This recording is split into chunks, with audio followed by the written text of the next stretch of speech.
A very good evening to all the respected seniors and dear friends. I extend a very warm and heartfelt welcome to all of you. Today is the first webinar of AMOGSIS and Oncology Committee, and this is the first part of digital colposcopy course. It's a great honor to have the legendary teacher and mentor, respected Dr. Usha Saria Madam, as chief guest today, and AMOGSIS President Dr. Pardeshi Sir, Secretary Dr. Sujata Devi Madam, Dr. Ajay Mane Sir, and Dr. Bharti Abhyankar Madam as our guests of honor. So let us begin with a prayer to Ma Saraswati and take blessings before proceeding further.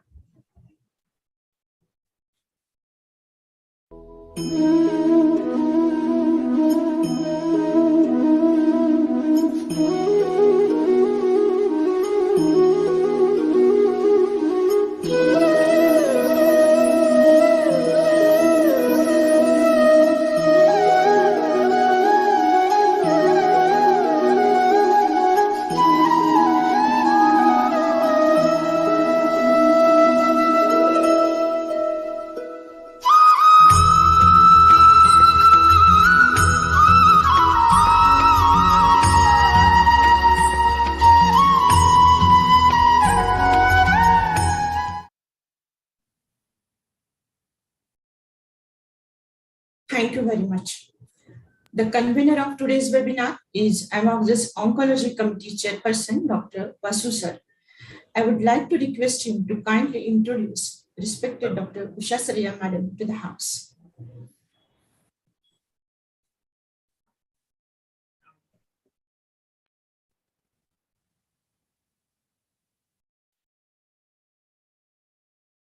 It is a great pleasure to welcome such a noble personality as our chief guest today for this session. So on behalf of one and all present here, I welcome you, Madam. Thank you. Madam is a consultant obstetrician and gynecologist at Bridge Candy Saifi Elizabeth Hospital, Mumbai. Started cytology clinic at Kama Hospital in 1970. Before my birth. Develop it to an internationally recognized center. International awards. Conferred honorable fellowship by RCOG in 2012. Award of Living Legend by IFCPC July 21. Leadership Award for Preventive Oncology 2022. Outstanding Woman Obstetrician and Gynecologist 2003. National Award. Lifetime Achievement Award by AOGN India in 2017, Lifetime Achievement Award by Foxy in 2020, Dr. RNY Award of ICMR 1993, past President of MOX, Foxy, ICOG, Chairman of Ethics Committee for Clinical Research of NIRRH and ICMR 2011-2018.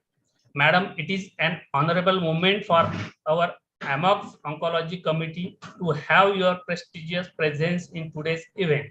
We all are truly inspired by your deeds. Welcome, Madam. Thank you. Thank you, Dr. Vasu. Would you like me to speak now? Yes, Madam, we request you to kindly address us. Okay. Thank you so much. Thank you very much for this honor, all the members, President and members of AMOGS. I'm very familiar with AMOGS because I was very active at those days with the MOGS, and R.D. Pandit started this organization, and he called for a meeting and we got constitutions of all the societies together, and we started working on making a constitution for AMOGS. That time there were very few societies in Maharashtra. And now today you have 41 societies, which is a tremendous number. And it just shows how well obstetrics and gynec has progressed in the intervening years. And I'm very happy about it. And also I've had the opportunities of training government doctors who were deputed by DHS. They came to Kama Hospital, gynecologists, pathologists, technician, and we trained them and we helped them set up their own centers at the district hospitals.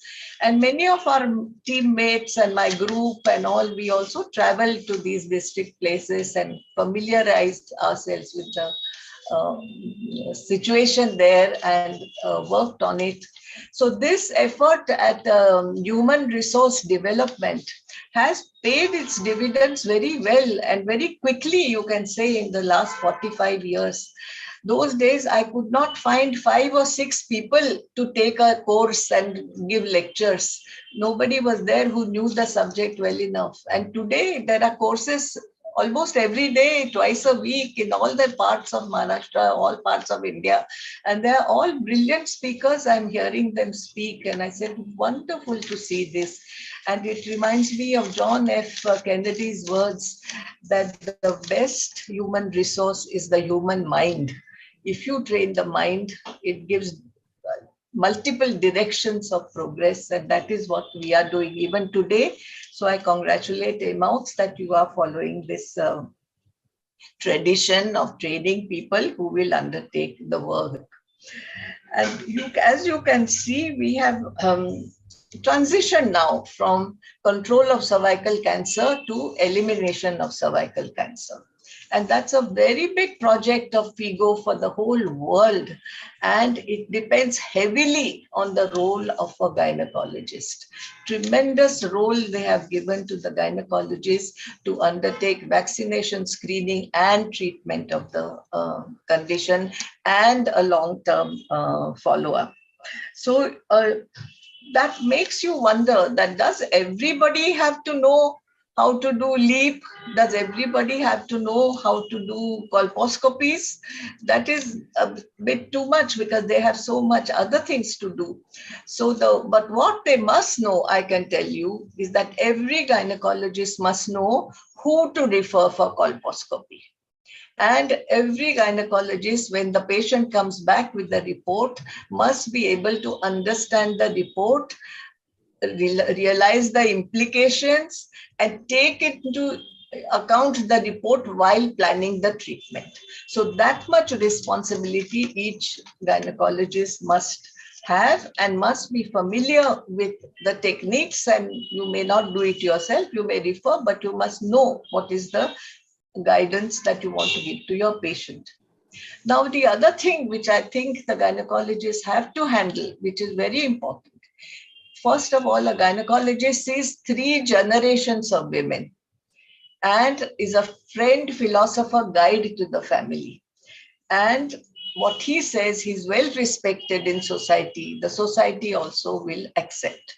So if you see young girls anywhere or young girls in school or in young girls in some meetings, and you say all these girls need to be vaccinated, I'm sure people will say, yes, we believe you, we'll get it done. And all the women who come to you, all the women who you deliver also, they are young at that time and they don't need to go for checkup. But you say that, lifetime you have to have a cancer detection test. Whatever test is available, you have to remember to do that. So they will follow you because they have faith in you. And when you see an elderly patient, today we are seeing many patients premenopausal, postmenopausal, non-communicable diseases, and you impress on them that this is the right time to have a full cancer checkup. And they will follow your advice. So that is a great responsibility upon you, and you don't have to do it yourself. You can refer, but you give the idea to your patients. And I think that a gynecologist's idea, if they put the idea in their mind, they will follow this very well. So that is one responsibility that you will have to undertake. Now we are in a good position in Mumbai. I can say this after 45 years. 45 years ago, I did not think so at all. But today, there is a 40% reduction in the incidence of cervical cancer. And there is 40% increase in breast. That's another issue. But we have not done it by screening.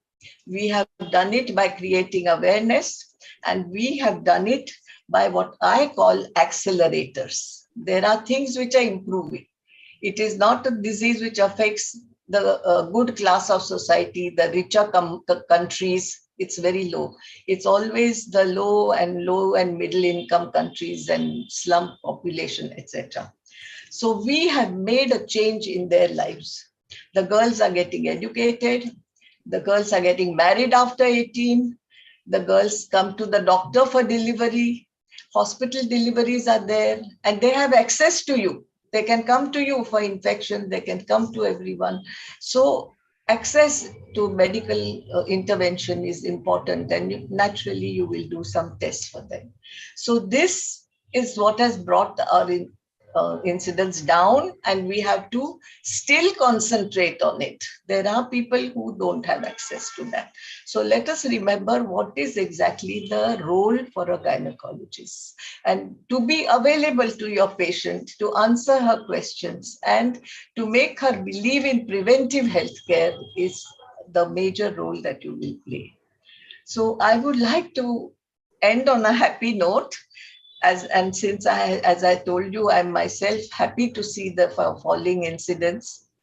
All of us here are about to see the beginning of the end of cervical cancer. And late cervical cancer, though, has become very rare. We are seeing earlier cases. It's an ancient disease known for centuries, but we are seeing it. Remember that. And many of you, the young people today, you will witness it in your own lifetime. You may tell your students, oh, this is very rare to see this condition. So I feel we are on the verge of that. But to reach that, all of us have to be committed, and we have to continue to work actively and believe in ourselves and believe in society and believe in healthcare and see that it actually comes true. So to all those who are registered for this wonderful seminar, enjoy it fully, be in a happy mood, listen carefully to the experts because they have some nice points which they'll give you, will remember for a lifetime. Make it interactive, share your questions, share your experiences with them. And when you get back to your population or patient population, remember that motivation and inspiration of your patients to say you will never get cancer will be very, very comforting to them. I think we have to start with that and say that is one thing I promise you, you will not get cervical cancer if you come for these checkups regularly.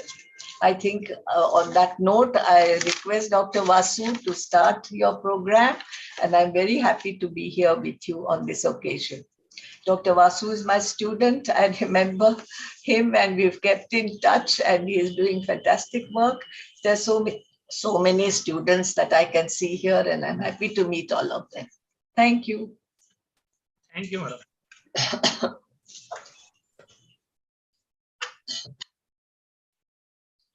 Thank you very much, madam.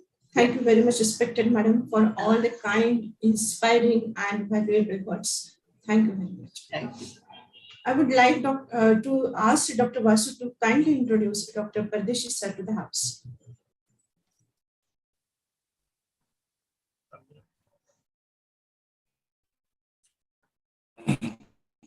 I am profusely overjoyed to take the opportunity to introduce our guest of honor, Dr. Rajendra Singh Pardeshi, sir. Sir, you inspire us every day with your work. It's okay, Vasu. Vasu, it's okay. Just to add my biodata, I am a disciple of Dr. Usha Saraiya, and I think it is sufficient. So, good evening, everybody. Respected Chief Guest, Dr. Usha Saraiya, ma'am, who is also my mentor in this field of preventive oncology. I forget that training. So, to remind you all, Dr. Usha Saraiya and Dr. C.N. Purandare. Dr. Usha Saraiya, she was president in 2002 and C.N. Purandare 2009.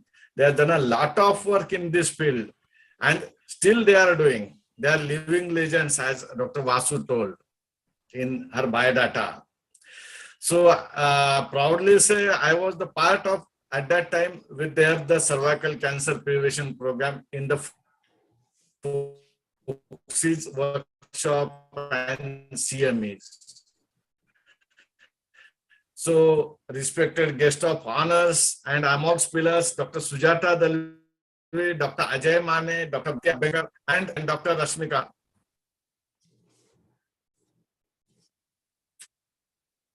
First, I wish to congratulate the basics of colposcopy. On basics, it's very important.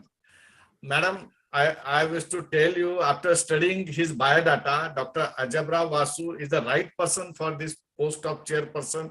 He has performed more than 6,000 colposcopies up till now. With the galaxy of speakers like Dr. Anagha Diwan, Dr. Sandeep Phadke, Dr. Ajabra, and chairperson Dr. Kunal Jadhav, Dr. Sandhya Bhattar, Dr. Smita Pavade, Dr. Nithika, Dr. Anjali Deshmukh, Dr.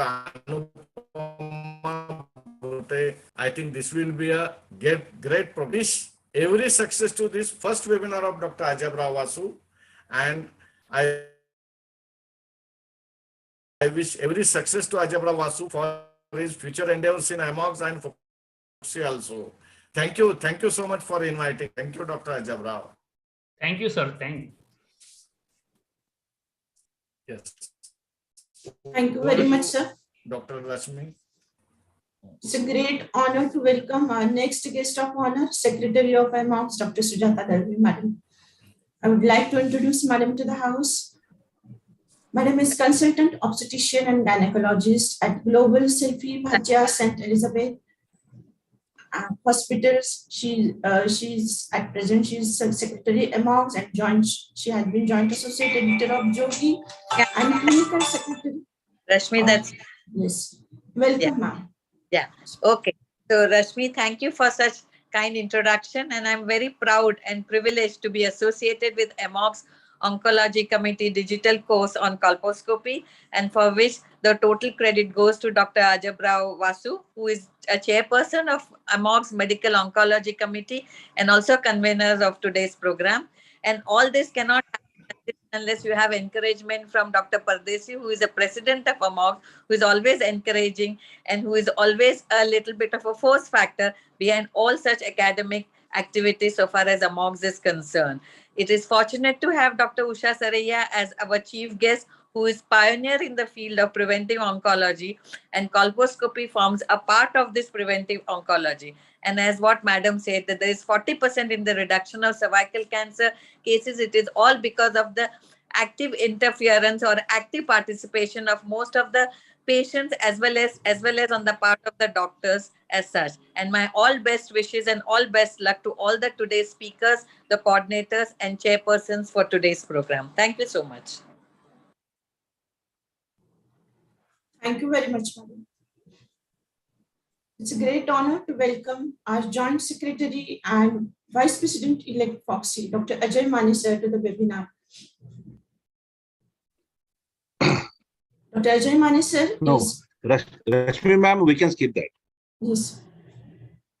So like to request you to kindly address the webinar, sir. Yes, thank you, Dr. Rashmi ma'am. Respected Usha Sarai ma'am, respected Rajendra Singh Pardis sir, respected Sujata Dalvi madam, and respected Bharti Abhyankar madam. Almost all of them are my mentors basically, and when we got our AICOG to be conducted in 2005, Usha Sarai madam was president, I think. Am I correct, Rajendra Singh Pardis sir? In 2002, she was the person who gave the conference to Aurangabad. Thank you, ma'am. Thank you for that. And we have proved it one of the best conference. I congratulate Dr. Vasu sir, who is a convener and chairperson of the committee, and without whom the program was not possible. The persons behind the program is Dr. Sandeep Phadke, Dr. Anagha Diwan, and Dr. Rashmi Kahar ma'am. And I'm very happy to see that the first program of this committee is digital course on colposcopy. They are ready to train all the people, and people are also getting better knowledge. So don't want to waste the time. So I congratulate and I wish all the success to such courses. Thank you. Thank you very much. Best. Thank you, sir. Thank you very much, sir. Dr. Vasu sir, kindly introduce Dr. Abhyankar madam to the house. I consider it a great honor to welcome our next guest of honor, Dr. Abhyankar Madam. Thank you, Dr. Vasu. Again, at least now we will be more interested in listening about colposcopy rather than listening our introduction. I hope by now everybody knows that I am working as a state coordinator of AMOX. So respected Usha Saraya Madam, my mentor, my inspiration, and my guide. Whenever I listen Madam's name, I'm always there to listen her lecture because it is so inspiring, it is so motivational. Even her life is very interesting, and one must see or one must read about it. Really, it is very inspiring also. Respected Pardeshi sir, always a guide for me, a lot of respect for him. Dr. Ajay Mane, Dr. Sujata Dalvi madam, and all my friends, Dr. Rashmi, Dr. Ajay Rao, Dr. Anagha, and all the faculties for today's webinar. Thank you very much for taking this colposcopy on a digital platform. It is really a daring thing I can say, because up till now we were thinking that colposcopy must be learned by in person, because you cannot see or appreciate the images on digital platform. Once you must attend it physically, and then afterwards you can, yes, you can coordinate the digital images with whatever you are seeing on colposcope. But now I am very much interested in listening what exactly this digital course is going to take place. And thank you very much, Dr. Vasu, for taking this very daring step to start this colposcopy course in AMOX background. Thank you very much, and my best wishes to all the team. I forgot to mention Dr. Sandeep Fadke. He is a very silently working person. He does a lot of work, but he remains behind the screen always. So I'm today very much eager to listen to Dr. Sandeep also. So my best wishes, and thank you very much. Thank you, madam. So with all the inspiring words and notes, I would like to request Dr. Pardeshi sir to kindly officially announce the webinar open. Yes, I announce, I am happy to announce this webinar has been inaugurated, and wishing every success to Dr. Ajay Vasu for his every webinar and every program in colposcopy, and that is for women's health and for the reduction of cervical cancer. Thank you so much. Yes, Rashmi. Thank you very much. Moving towards our scientific session, I would like to introduce the chairpersons and the speakers of session 1. The session 1 is the basic principles and steps of colposcopy. The chairpersons for this session are Dr. Kunal Jadhav from Latur and Dr. Sandhya Bhatted from Aurangabad.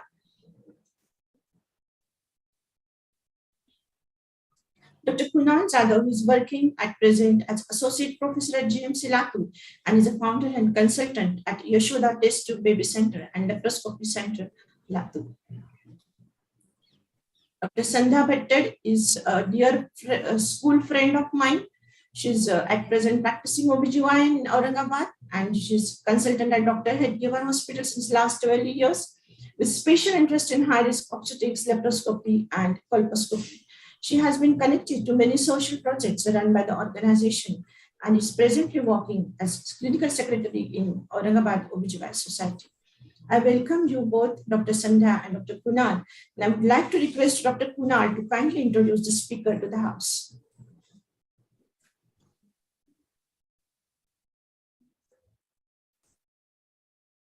Please unmute. You will have to unmute yourself, Dr. Jadhav. Good evening, everyone. At the outset, I would like to thank the organizers for giving me this opportunity, and would like to congratulate Anagha Diwan Madam for starting the first dedicated colposcopy center, that is Mukta Colposcopy Center in Marathwada region. It's one of its kind, and I will like to appreciate all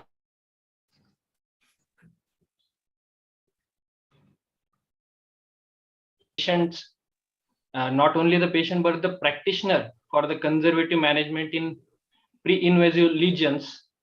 They are because the main reason for this is lack of the proper training and phobia of that laparoscopy. And Anaga madam taken the initiative by starting her center. She is the WHO. She is the She has taken the training from the WHO, IARC, and IFCPC in preventive oncology. I request Anaga madam to start with her lecture. Okay, thanks a lot, Dr. Fine introduction. I am audible? It's very much audible, Anaga madam. Yes, yes.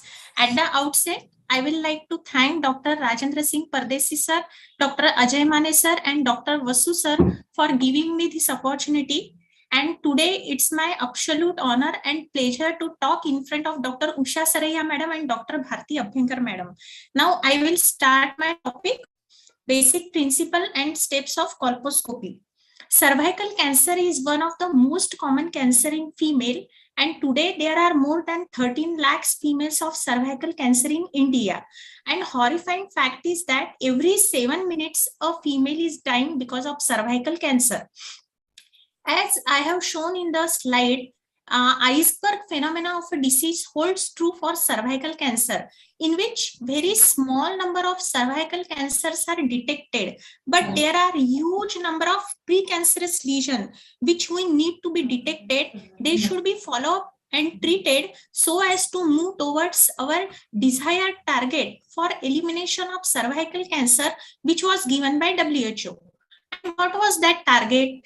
It is that we have to bring down the incidence of less than 4 cases of cervical cancer per 100,000 women year. And how it can be achieved? It can be achieved by 90% of the adolescent girls. They should be fully vaccinated with HPV vaccine by 15 years of age.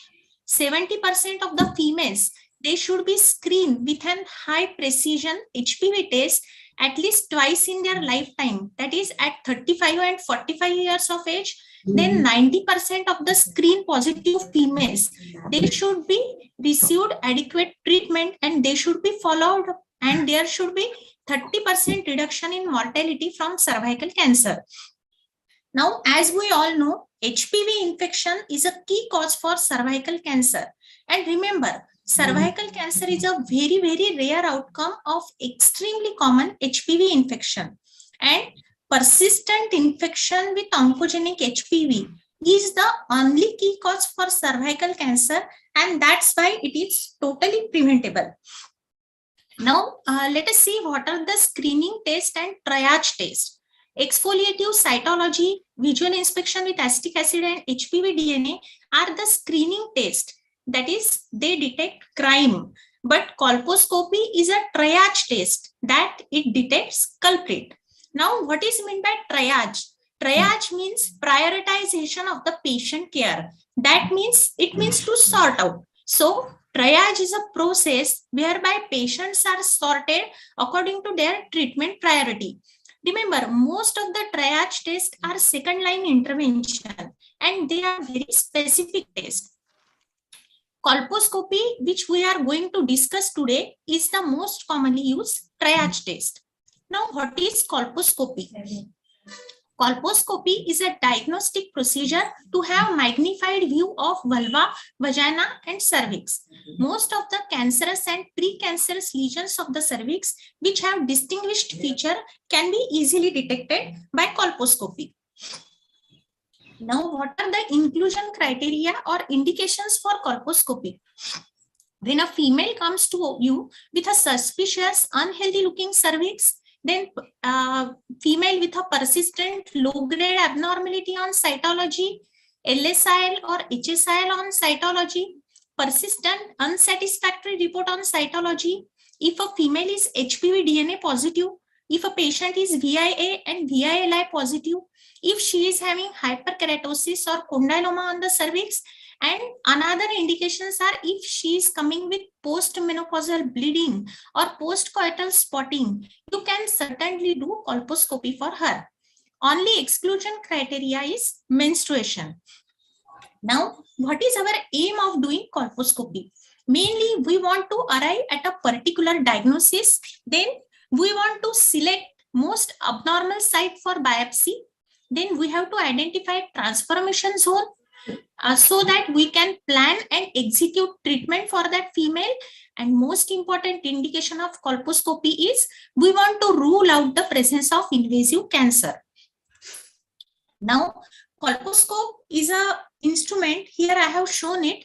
They are of two type, binocular colposcope, and most commonly today we are using video colposcope. So it is a low power stereoscopic binocular field microscope or video colposcope with a powerful light source, which is used for magnified visual examination of vulva, vagina, and cervix. Here in the slide, I have shown colposcopy workstation. So images which we are taking in the colposcope, they are stored in a system and report is generated. You can take the image with the help of this remote also. Now, evaluation of the patient. Now, prior to evaluation of the patient, you should make patient very comfortable, relax. Proper rapport should be maintained with the patient, and most importantly, you should explain the entire procedure of colposcopy to her and what is the need for performing colposcopy. Then written informed consent of the patient along with consent for cervical biopsy should be taken. Then detailed symptomatic history, detailed obstetric history, and menstrual history should be taken, with any history of previous reports like cytology, HPV DNA, any history of allergy, medical history, and most importantly, contraception history. Now, instrument trolley, it should be kept ready before performing colposcopy. What it should include? It should include cuscoid speculum of various sizes, sponge holder, gloves. This is endocervical speculum for visualization of endocervix, endocervical curette for performing endocervical curettage. This is a Tischler sponge biopsy forceps. Then container, one for normal saline, another one for acetic acid, Lugol iodine, and a bottle containing formalin for cervical biopsy specimen. Now, position of the patient. Patient should be made comfortable in a dorsal lithotomy position with her legs in the stirrups and buttocks on the lower edge of the table. Now, before insertion of a self-retaining speculum, we should examine in detail locally the vulva and perineum. Now, remember, self-retaining cuscoid speculum, it should be inserted with utmost gentleness and very slowly so that patient should be comfortable. Now, you should be able to visualize the cervix in the center after insertion of a self-retaining speculum. If cervix is not centralized, then you should think that what I need to do so that I can visualize the entire cervix along with all four pharnaces. Then accordingly, you have to manipulate the speculum. Remember, after insertion of a self-retaining cervical speculum, you should, that endocervical canal should look straight towards you, means it looks straight towards examiner. Then you should be able to see entire squamocolumnar junction after insertion of a self-retaining speculum. So you have to manipulate accordingly, because unless and until you cannot see, you cannot exclude cancer if you cannot see the entire acidocyte lesion. So insertion of a self-retaining speculum is the most important step for performing colposcopy. Another step is cleaning with normal saline. Cervical discharge should be clean. Then blue-green filter to visualize blood vessel pattern of the cervix. Then 5% acetic acid application for 1 minute and observation for 1 minute. Then Lugol iodine application and cervical punch biopsy whenever it is necessary. Now, first step is the application of a blue-green filter. It is applied and images are taken for visualization of various vascular pattern. Now, blue-green filter usually removes red light so as to facilitate visualization of the blood vessels by making them appear dark. in a video colposcope, magnification used is up to 40 times, and a focal distance which we are using is 25 to 30 centimeter. Now, one must know that lower magnification yield a wider view and greater depth of the vision. So most of the procedures are performed in lower magnification, but higher magnification yield a smaller but closer view. So we can identify the details of a vasculature or details of the acetohyte lesion in higher magnification. Here in the slide, I have shown normal blood vessel pattern of the cervix, which is the reticular blood vessel pattern. Here in the slide, I have compared the normal and abnormal blood vessel pattern. See, this is the long, regular, branching vascular tree with gradual decrease in caliber, which we are seeing commonly.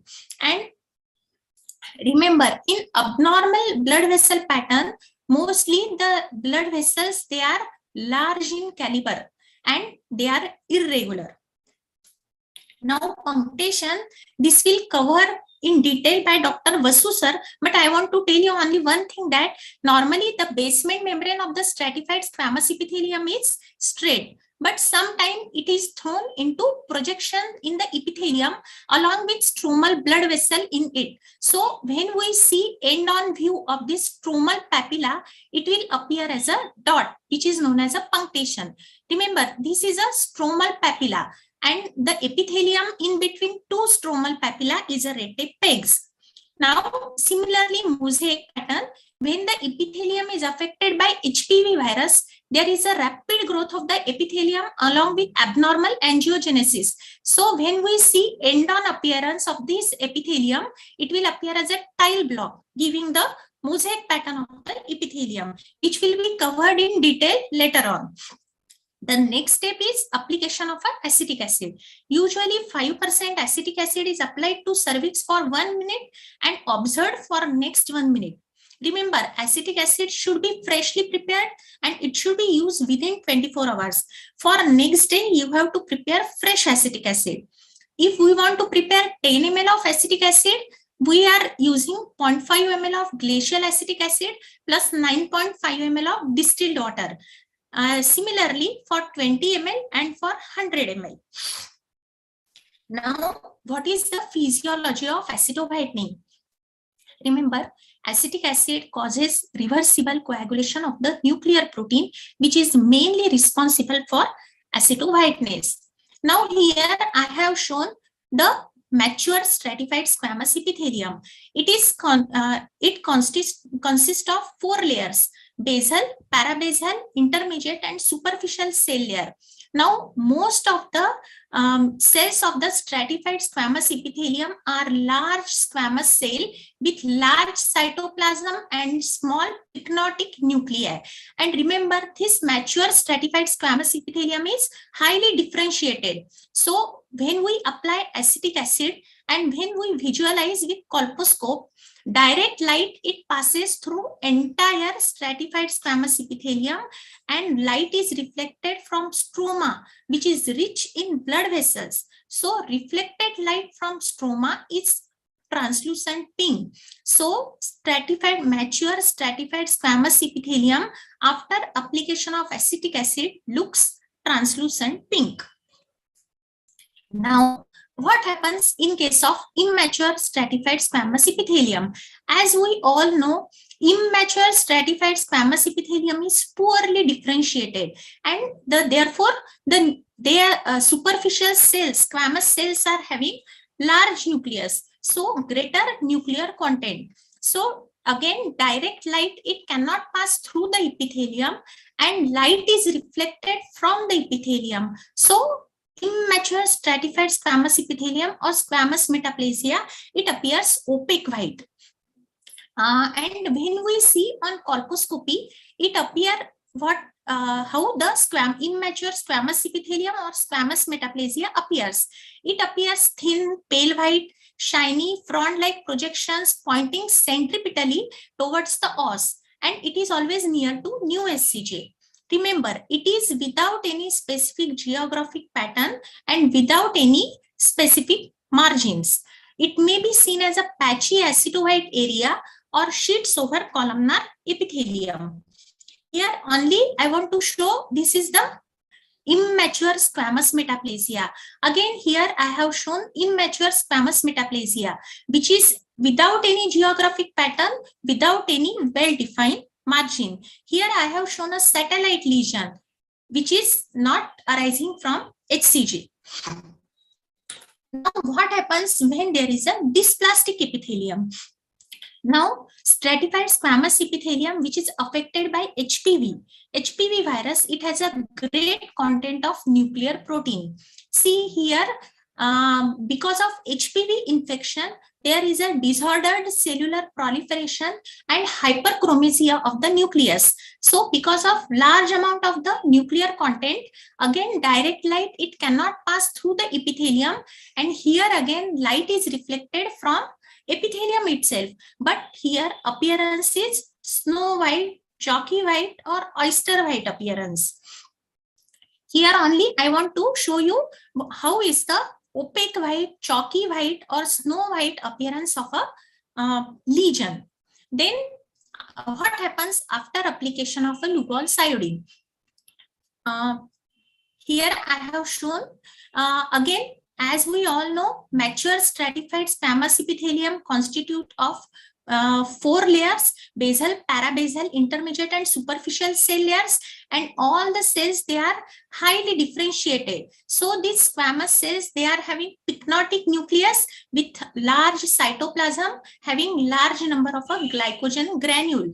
So when we apply Lugol's iodine, these cells, they take Lugol's iodine and they turn mahogany brown or deep brown. So after application of a Lugol's iodine, when we visualize with a colposcope, again direct light, it cannot pass across the epithelium and light is reflected from the epithelium itself, and so epithelium appears deep brown. So remember, mature stratified squamous epithelium after application of a Lugol's iodine appears deep brown or mahogany brown.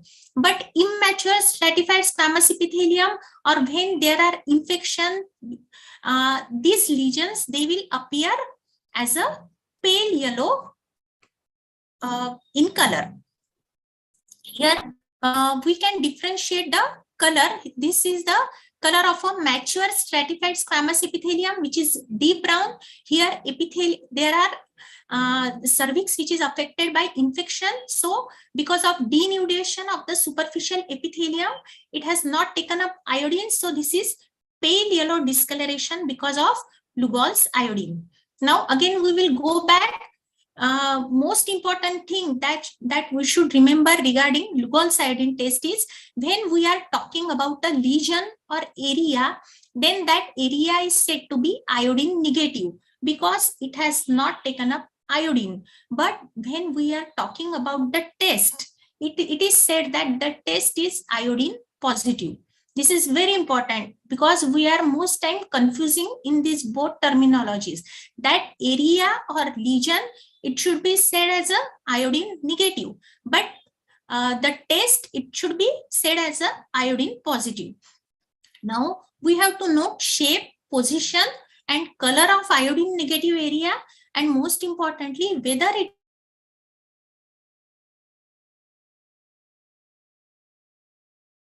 to show you a mustard yellow, canary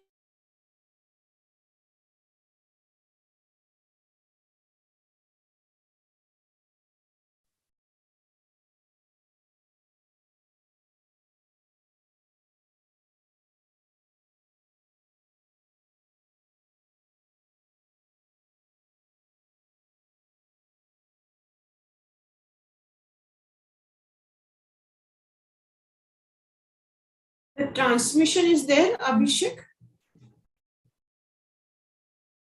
Transmission is there, might be Divan ma'am.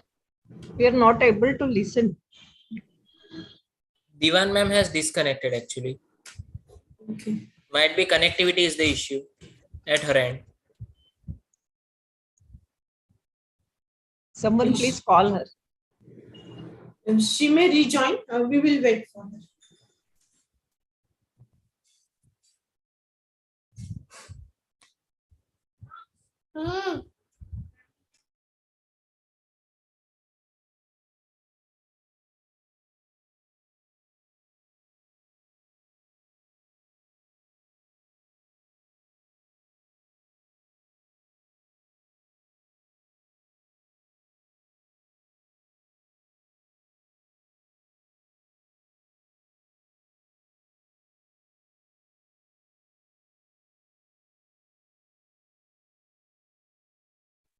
Dr. Vasu sir, please give one Yes, call to Dr. Divan.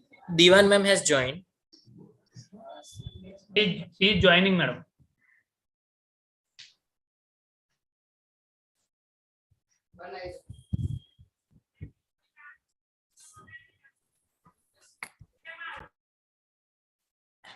I'm audible? Yes, Yes, audible. ma'am, you are audible. Okay. Just Sorry for interruption. just reshare the screen, ma'am. Yes, yes.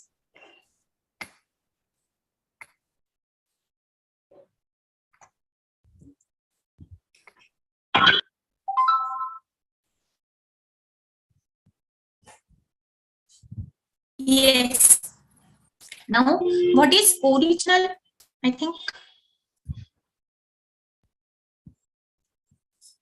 I'm not able to move slides, Abhishek. Click on the slide, ma'am, just for once. Click in Yes. between any whites. Yes, ma'am. Okay. Yes. We are at the squamocolumnar junction.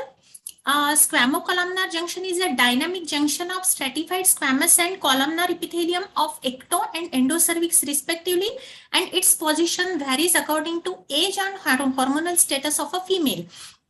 Now, original SCJ is the junction of mature stratified squamous and metaplastic columnar epithelium, and it is usually delineated by identifying distal crypt opening on the ectocervix and tracing them. New SCJ is a junction of metaplastic squamous and columnar epithelium, and new SCJ is seen shifting towards external os. Here I have shown this is the new SCJ, which is the junction of a columnar epithelium and metaplastic squamous epithelium. This is the entire original SCJ, which is delineated by identifying various distal crypt opening. And remember, original SCJ denotes the area up to which columnar epithelium has been migrated, and the area in between the new SCJ and original SCJ is the transformation zone. Again, here I have shown same thing. This area is nothing but transformation zone. Now, what are the types? There are three types of transformation zone. Type 1 is completely ectocervical and so fully visible. Type 2 is partially endocervical, but it is also fully visible with manuring. And type 3 is partially or fully endocervical, not fully visible, and colposcopy is often unsatisfactory with type 3 transformation zone. So here I will explain you type 1 transformation zone, where new SCJ is very well beyond, and you can identify that there is a clear-cut demarcation between two epithelia. That is, this is the columnar epithelium and this is the mature stratified squamous epithelium. So there is a clear-cut demarcation of both these epithelia. Then type 2 transformation zone. See here, new SCJ is at the os and there is a minimal marginal strip of columnar epithelium. So this is type 2 transformation zone. And type 3 transformation zone, here you are not able to see columnar epithelium at all because new SCJ has receded completely into endocervical canal. So it is a type 3 transformation zone. Now, while performing colposcopy, these instruments we are using routinely. These are Cusco's speculum. This is a operative Cusco's speculum. This is endocervical speculum. This is endocervical curate. This is a traumatic cervical tissue holding forceps, and this is Tischler's biopsy forceps. Now we have done colposcopy and we have to document the finding. So it is given as a beautiful diagrammatic representation by René Cartier, and that's why it is known as a Cartier diagram, in which we can easily identify where is the lesion. So here is the external loss. This is the columnar epithelium. This is the new SCJ, and these are the crypt opening. White dots are crypt opening, and original SCJ can be delineated by joining various distal crypt opening. And remember again, original SCJ denotes the area up to which this columnar epithelium has been migrated. Now, what post-procedure advice you are going to give? That female should avoid sexual contact for 10 days. She can have watery vaginal discharge for a week. If cervical biopsy is taken, that tampon has to be removed after 12 hours of biopsy. She has to report in case of bleeding or discomfort, and she has to collect final compiled report of cytology, HPV DNA, histopathology, and colposcopy. And last but not least, most important is counseling. At the same time, counseling and advice about HPV vaccination should be done for her as well as for her near and dear one. Here in the video, I have shown the colposcopy procedure.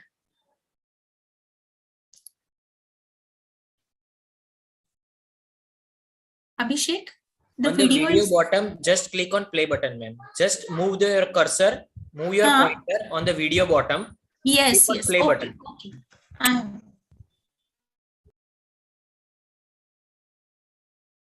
See, we are applying acetic acid. Remember, application of acetic acid should be very liberal. That cervix, it is literally bathed with the acetic acid.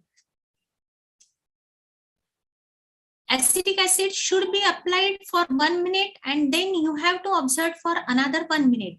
See, there is a development of a lesion at 1 or 2 o'clock position. It is arising from HCJ. It is having very sharp border with specific geographic pattern. Another lesion you may see at 7 o'clock position. I have zoomed in so that you can see with characteristic of acetowhite lesion.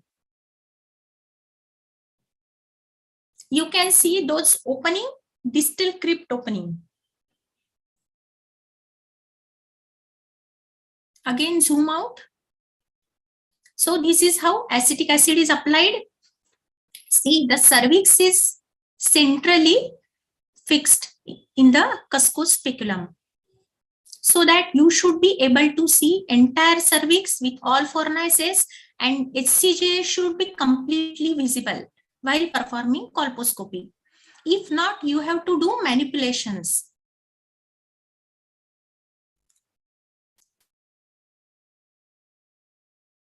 Next one, here after application of a Lugol's iodine, again this iodine negative area has developed, and most importantly, as I have told you, this is the iodine negative area, but test is iodine positive, and most importantly, this area is corresponding with acetowhite area. So iodine test is positive here.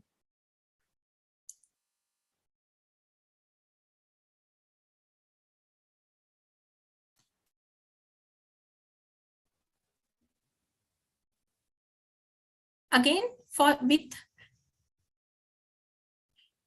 higher magnification, as I have told you, you can see details about vasculature and details of a acetowhite lesion.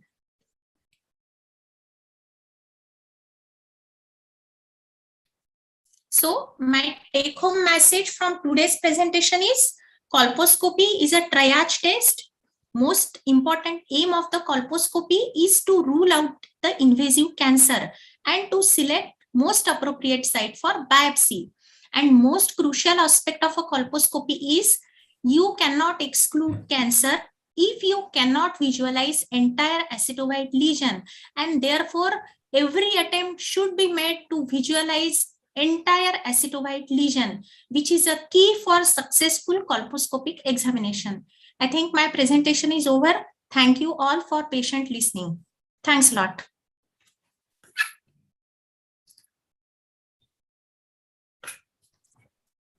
Thank you, Anagha madam. That was a really very wonderful presentation. I would like to request Sandhya, Dr. Sandhya Bhattar, to kindly give her expert comments on the talk. Thank you so much, dear Anagha, for such a wonderful presentation. As already said by Dr. Bharti Abhyankar madam, it's really very difficult to explain such topic on this digital platform, but you really made this happen. The presentation was really very elaborative, clear, and it was really easily understandable. I know Anagha since many years. She was my junior and we shared our hostel together at GMC Nagpur. She's really a noble-hearted person, very sweet person. And what I appreciate about Anagha, apart from today's presentation, she is the social work she is doing by in preventive oncology is really very appreciable. She's conducting many camps and conducting public awareness programs and contributing many things in preventive oncology in our city. And I really appreciate her work. The presentation was really wonderful. Thank you so much, Anagha. I wish you all the best. Thank you so much. Thank you, Sandhya, for kind words. Thanks a lot. It's really my great pleasure to have you today. Yeah, I also thank the Oncology Committee of AMOGS for giving me this opportunity to chair this wonderful session. Thank you so much. I wish you all the best. Thanks, Sandhya. Thank you, Sandhya. Thank you, Anagha. Thank you, Dr. Chaman. I would like to extend special thanks to Abhishek Shah and team Corona Remedies and Core Connect and Vasu sir for the flawless conduction of this webinar. Thank you very much. Let us move towards our second scientific session. Colposcopic features of normal and inflammatory conditions of cervix. And the speaker is Dr. Sandeep Phadke. The chairpersons for this session are Dr. Smita Paude and Dr. Nikita Raghuvanshi. I would like to introduce the chairpersons to the house. Dr. Smita Paude, she is my younger sister. She's director of Vatsalya Paude Nursing Home and is in private practice since 20 years. She has done certified FOXY recognized colposcopy training with special interest in cervical cancer screening, colposcopy infertility. And she has been since her childhood state level swimming champion, represented school and college national level swimming championships, and she is involved in many social and medical activities. I would like to welcome Smita. Our next chairperson is Dr. Nikita Raghuvanshi, and Madam is the recipient of Dr. Reddy's Gold Medal for outstanding performance in MS at MGM Indore. She has started a job as assistant professor in OBGYN in 2007 at GMC Akola, and she is now working as associate professor and unit head in GMC Akola since 2015. She is a MUHS approved UGA PG teacher, and she has a special interest in colposcopy and high risk pregnancy. Welcome, madam. And I would like to request Dr. Smita to kindly introduce Dr. Phadke to the house.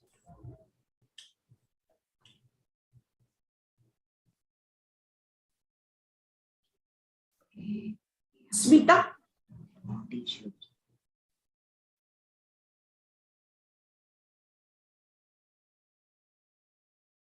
I think, madam, there is no need for formality. I can start. Dr. Nikita, madam, are you there? Hello. Hello. Yes, Dr. Madam Raghuvanshi, madam, please introduce Dr. Phadke to the house. Hello. Yes. Good evening. She has come. Hello. Yeah. Good evening. Should I give Sandeep sir introduction? Please, madam, in brief. If Smita is there, I'm thankful to organizer for giving me an opportunity to introduce Dr. Sandeep Phadke sir. Dr. Sandeep Phadke sir is graduate and PG from GMC Nagpur.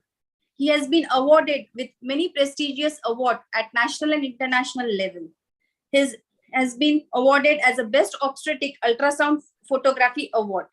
He has many feathers of fellowship on his crown. He is WHO and IRC certified master trainer in cervical cancer early detection.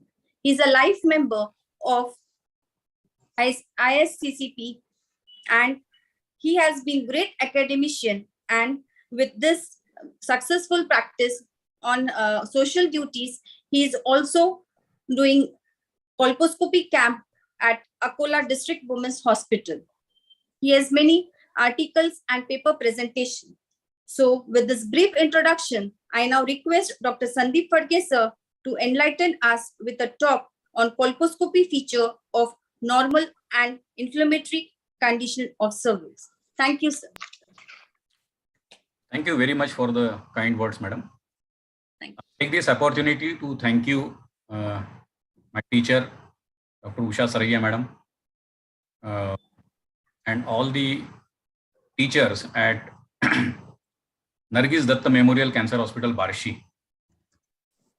Without their guidance, it was not possible for me to learn anything about the colposcopy.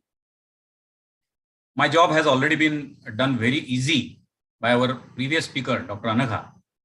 So my talk is going to be very simple and straightforward and very basic. So it may be a repetition, but I think few points you will definitely take when you go through it. Next, please.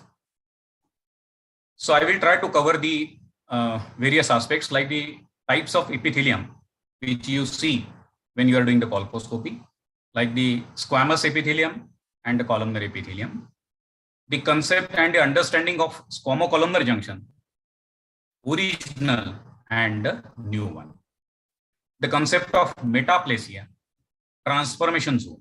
Now, these are all important because once you understand this concept, then only you can go ahead with the diagnosis of few abnormal conditions. So your basics has to be clear, and if you are able to diagnose the normal epithelium, then only you can detect the abnormal things and the metaplasia. The normal terminal vasculature architecture of the cervix, and as madam has already described, the application of the appearance of the epithelium after the application of normal saline, 3 to 5% acetic acid Lugol iodine solution, and few inflammatory conditions of the cervix and their colposcopy appearance. Next, please. So the stratified squamous epithelium is the epithelium which is lying the most part of the ectocervix, which you see on the colposcopy and the vagina. Now, as you know, it consists of various layers already been described by madam, but still it's a revision: basal, parabasal, intermediate, and superficial. Now, two things are very important. The superficial and the intermediate cell layer, they contain lot of glycogen, whereas the basal and the parabasal cells, they contain lot of nuclear material. Now, this is important because it has got some applied implications when you are doing the colposcopy. So just remember, intermediate and superficial cell layers has got a lot of cytoplasm with glycogen, and basal and parabasal layer, they have got a large nucleus and less cytoplasm. And as said, the basement membrane of this squamous epithelium is usually straight, but sometimes you can have folding in it, which are known as the stromal papillae. Vessels are there beneath the basement membrane. Usually you don't get any vessels or capillaries in the stratified squamous epithelium, which is normal. So also the thickness of this epithelium is important because usually the normal squamous epithelium has got around 15 to 20 layers of cell. Now each point is important when you will apply this knowledge in the clinical examination of the cervix by colposcopy. Next, please. So the squamous epithelium, it appears as smooth translucent epithelium, and it has got a pink tint because the capillaries which are there in the stroma beneath the basement membrane, light gets reflected, as Anaga madam has already described in details. So basically just remember the squamous epithelium, it looks pink. The original squamous epithelium, it appears more pink as compared to the metaplastic. Again, because the metaplastic procedure, during this, there is some kind of nuclear condensation and the light reflected is less as compared to that of the squamous epithelium. Next, please. The second type of epithelium, which is important when you are doing the colposcopy, is the glandular or the columnar epithelium. Now, as you all know, this epithelium, it lines the endocervical canal.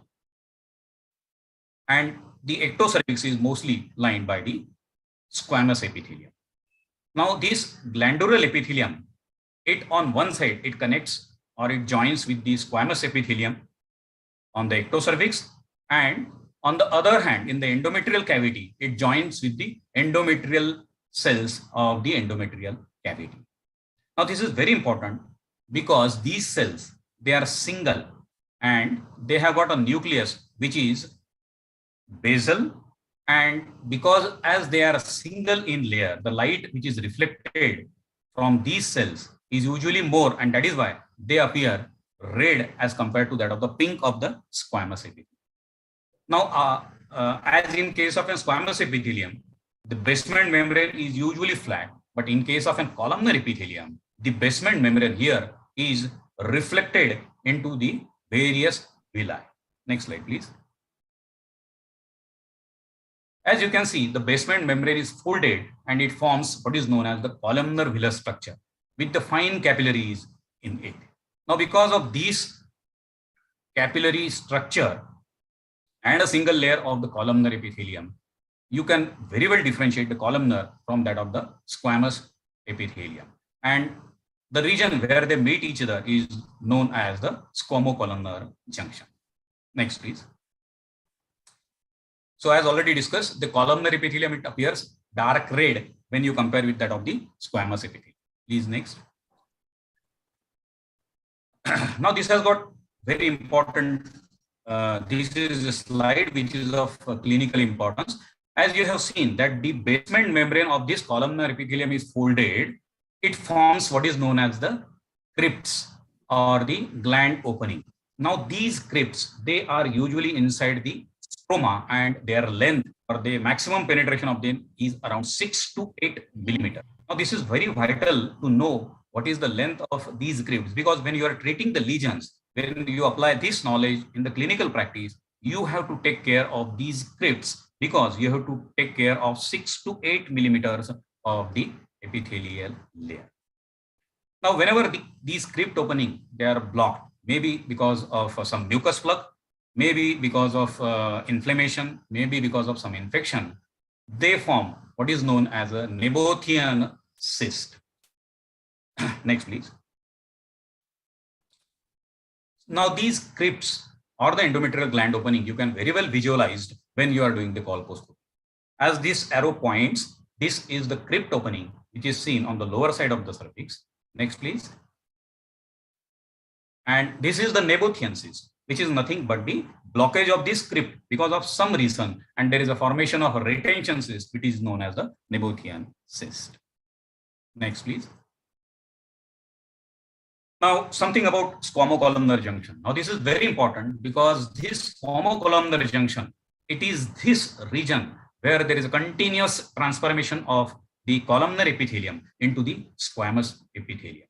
Now, when this is going on continuously, it's okay when there is no abnormal stimulus, but something in the form of chronic infection or infection with HPV, something goes wrong, then in that case, this region, it may get dysplastic changes, which Dr. Vasu will tell you in detail. So you have to have a very clear-cut idea and knowledge about the squamocolumnar junction. You have got two types of squamocolumnar junction. Next, please.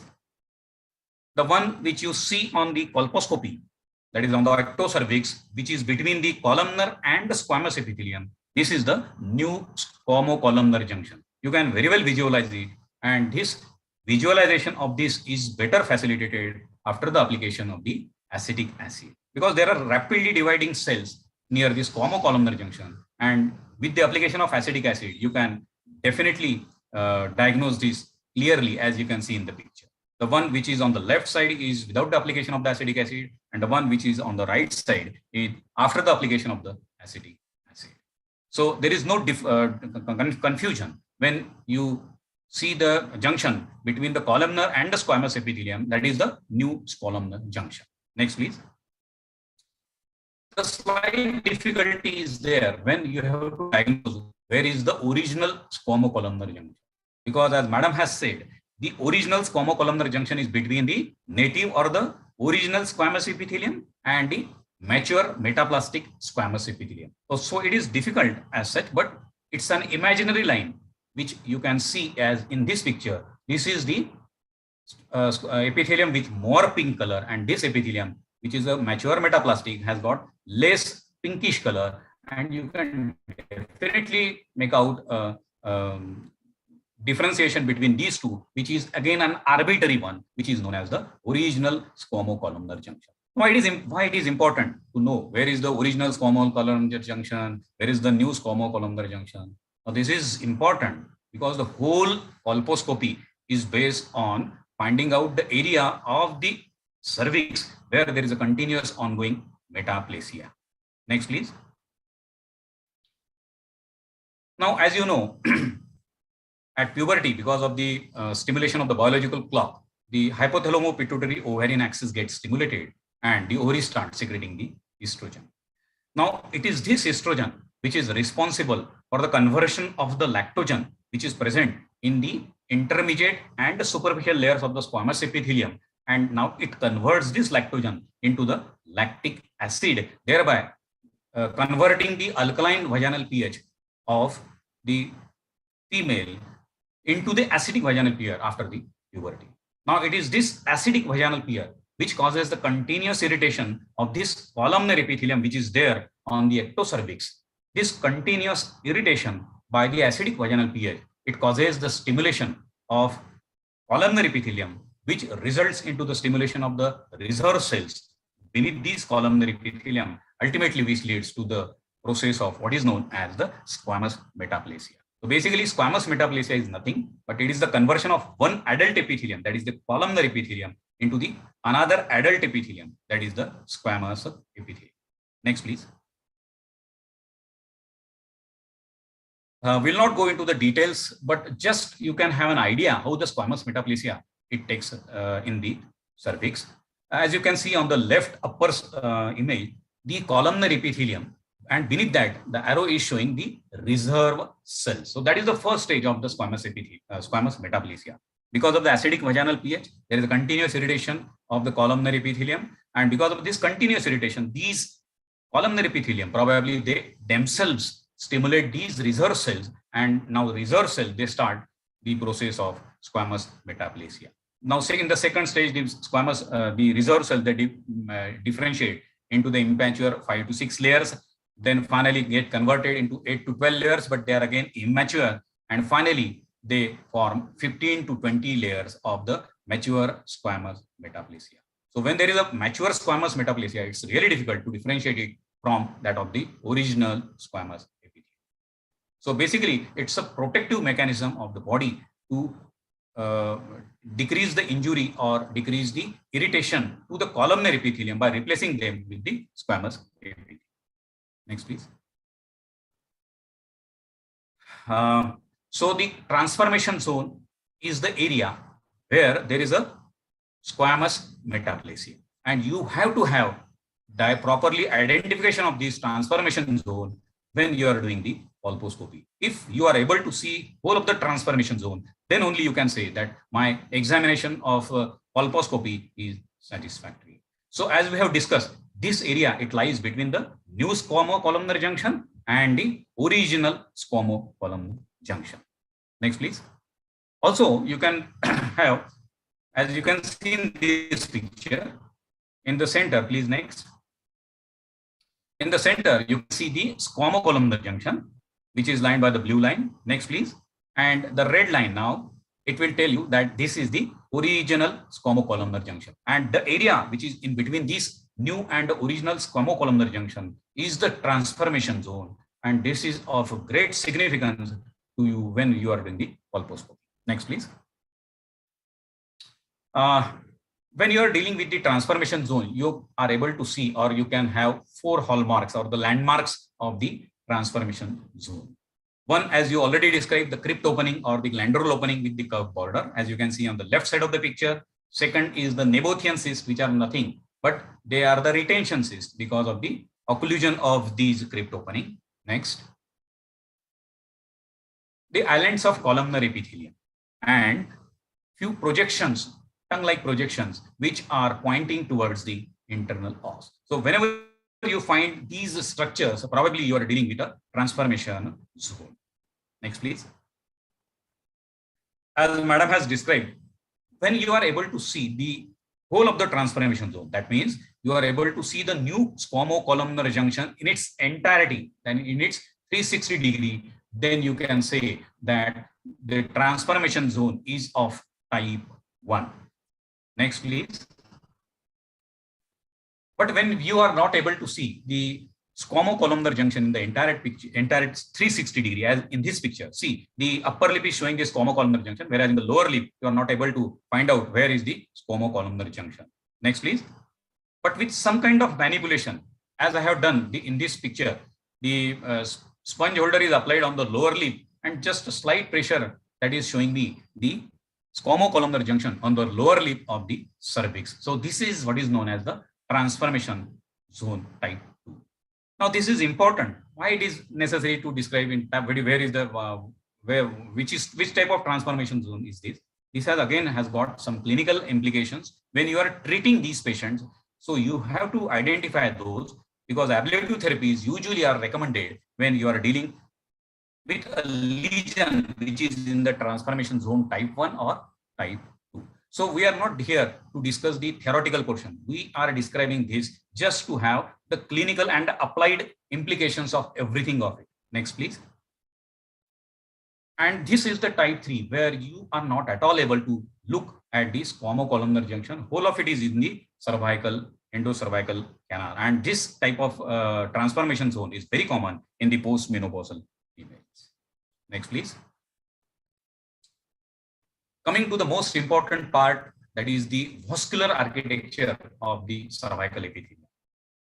Now, why it is important, that we will see, and what are the things which will help you to facilitate the vasculature of the cervical epithelium.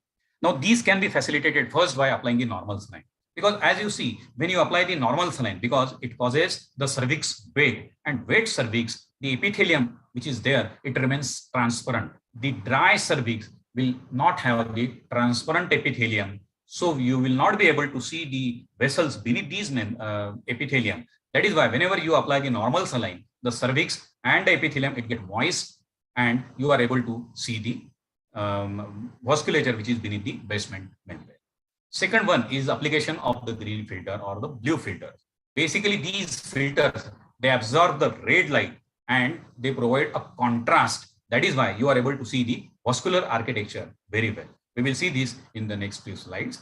And third is the use of the higher magnifications. You have to increase the magnification which is there, and then only you can see the vasculature of the cervix. So 3 things you must do: application of normal saline, application of the green filter or the blue filter, and use of the higher magnification for seeing the vasculature of the cervical epithelium.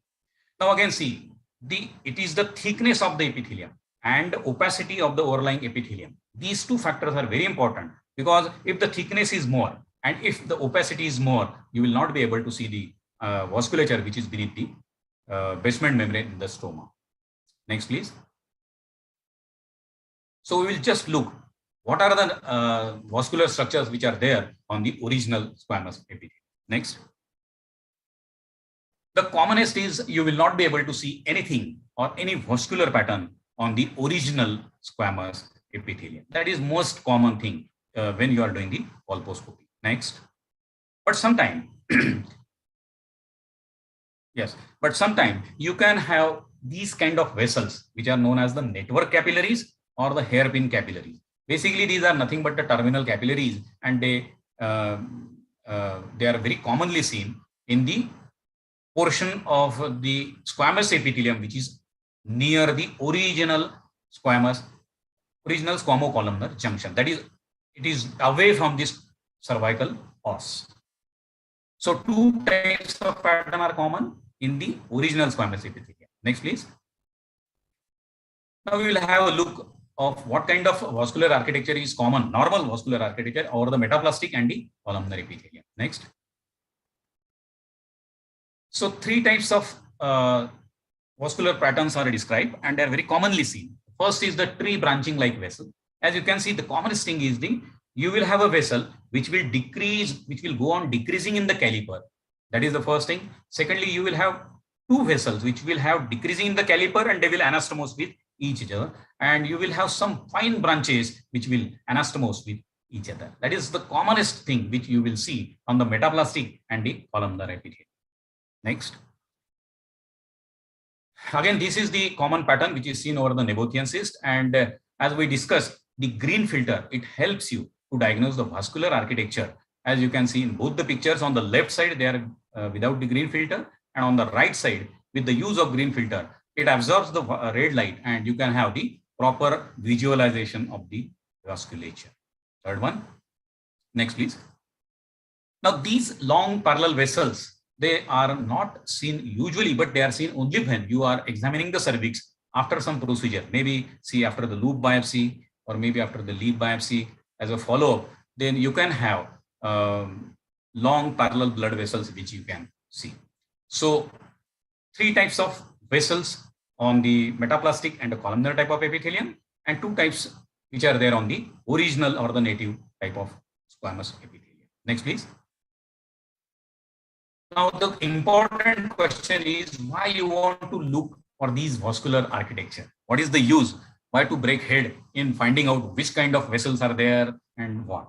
Because colposcopy is the only thing which will help you to see the vascular architecture of the cervix. With no other test, you can see the vascular architecture. Normal vascular patterns, if you are able to identify, then only you can identify the vascular architecture which is abnormal, like punctations and mosaic. And finally, any malignancy, the basic thing is the angiogenesis. And this neoangiogenesis, it will appear as atypical vessels on colposcopy along with the acetovyte epithelium. If it is there, atypical vessels along with the acetovyte epithelium, you should get alarmed that probably you are dealing with a case of possible invasion. And that is why you have to look for the terminal vasculature of the cervix when you are examining the patient by colposcopy. Next. So first was the examination of the cervix with the normal saline. Now the second again is the examination of the cervix with the 3 to 5% acetic acid application. Anaga madam has already described the principle behind the acetic acid application. It is the nucleoprotein condensation, which is temporary, and cellular dehydration. Next, please. So after the application, the squamous epithelium, it looks dull and pale, and the columnar epithelium also looks dull and pale. Next, please. But these are the temporary phenomena, and usually after some time, let's say after 1 or 2 minutes, these changes they disappear, and again the columnar and the squamous epithelium regain its original color. Next, please. Now the confusion arises when you are dealing with the squamous metaplasia, because squamous metaplasia, it will have it has got a spectrum. On one side, it will have mature cells, and on other side, it will have a fully mature 15 to 20 layers of a mature squamous metaplastic cell. So when you are dealing with a squamous metaplasia, you can have a variety of pictures after the application of the acetic acid. Next, please. Coming to the application of the Lugol's iodine or the Schiller's iodine. Next, again the principle is same. The superficial cells in the squamous epithelium, they have got a large cytoplasm with glycogen in it, and iodine is absorbed by them, and they look brown or dark brown, whereas columnar epithelium or the metaplastic epithelium, which lacks these superficial cells with glycogen, they are not stained with the iodine. Next, please. Depending on the maturity, again, the squamous metaplastic epithelium will have again a spectrum. On one side, it will have immature cells, so may not stain with the iodine, and on other side, it will have a lot of mature cells which will stain like a original squamous epithelium. Next, please. A word about the postmenopausal woman, because they are difficult when you are doing the colposcopy, because first thing is the transformation zone, as we have discussed, it is usually type 3. That means this squamo-columnar junction, it recedes into the cervical canal. So most of the time, you are not able to find out the squamo-columnar junction and whole of the transformation zone. Secondly, because of the atrophy of these superficial and intermediate cell layers, there is a thinning of this squamous epithelium, and because of that, the vessels which are beneath the basement membrane, they are easily seen, and sometimes even you can see the petechial hemorrhages as soon as you insert the speculum inside the vagina. Again, the superficial and the intermediate cells, they lack no glycogen, and that is why again staining with iodine has become a rare phenomenon in the post-menopausal females. Next. Now the next part of my talk is the colposcopic features of the inflammatory lesions of the cervix. Next, please. Now the inflammatory lesions of the cervix are very common, especially in our countries, and commonest reason is the infections. Now infections could be because of the protozoa like trichomonal vaginitis. It could be fungal because of the Candida albicans, or it could be because of the overgrowth of anaerobic bacteria that seen in the bacterial vaginosis, or it could be because of the various types of bacteria, or very rare and uncommon like tuberculosis, schistosomiasis and amoebiasis. Or sometimes the infections could be because of the viruses like herpes simplex virus. Many a time, inflammatory lesions can also be due to the non-infective causes like irritating foreign body, like the forgotten IUCD, trauma, or sometimes chemical irritants. Next, please. Whatever may be the reason, infectious, non-infectious, the commonest symptoms of inflammatory lesions of the cervix are excessive vaginal discharge per vagina, which may be having odor or maybe non-odorous, may be having froth or non-frothy, depending on which type of cause is there behind the inflammatory lesions of the cervix. It will be associated with some abdominal pain, backache, pruritus, and dyspareunia. Next, please. Two things or two conditions or two terminologies you must get acquainted when you are dealing with the inflammatory lesions of the cervix. Whenever there is inflammation of the squamous epithelium of the vagina or the cervix, this is known as the cervicovaginitis. Whereas whenever you find inflammation of the columnar epithelium of the cervix, this is what is known as the cervicitis in the language of colposcopy. Now, whatever may be the reason, whenever there is infection or infectious causes, inflammatory reaction occurs. It causes basic damage to the surface epithelium. And because of this, there is a desquamation, denudation of the epithelium, leading to the ulcerations. There is a connective tissue congestion. The vessels which are beneath the basement membrane, they get congested. Inflammatory infiltrates are there with the neovascularization. And many a times, if the process continues chronically, then it may have fibrosis also if it becomes chronic. Now, these kind of vessels you will be able to see whenever there is a chronic inflammatory lesions of the cervix, which are known as the stagon-like vessels. Next, please. The commonest condition, inflammatory condition, which you come across when you are doing the colposcopy is the inflammatory condition because of the fungal infection, that is candidiasis or moniliasis. Here the secretions, they are thick, curdy, cheesy white with intense pruritus or itching. Next, please. This is very common finding. Once you start doing the colposcopy, you will get a lot of patients, and this appearance is what is known as the cotton wool appearance. Next, please. Another condition, which is inflammatory condition caused by the protozoal infection, that is the trichomoniasis. Again, this is very common. Here the discharge is copious, bubbly, frothy, maybe or associated with some malodor, greenish yellow or mucopurulent. And here there is a, next please. Typical appearance of the cervix. This is what is known as the strawberry spots or the strawberry cervix, which is pathognomic of trichomoniasis, but sometimes can be seen with other inflammatory conditions. Now, this is just because these pink cervix, and there are few red spots, which are the neovascular petechial spots, and this is known as the strawberry cervix. Next. Now, when you apply the Lugol's iodine to these chronically inflamed cervix, especially the trichomoniasis cervix, because of the patchy denudation, the iodine uptake is again patchy, and appearance of the cervix is what is known as the leopard skin appearance. Next, please.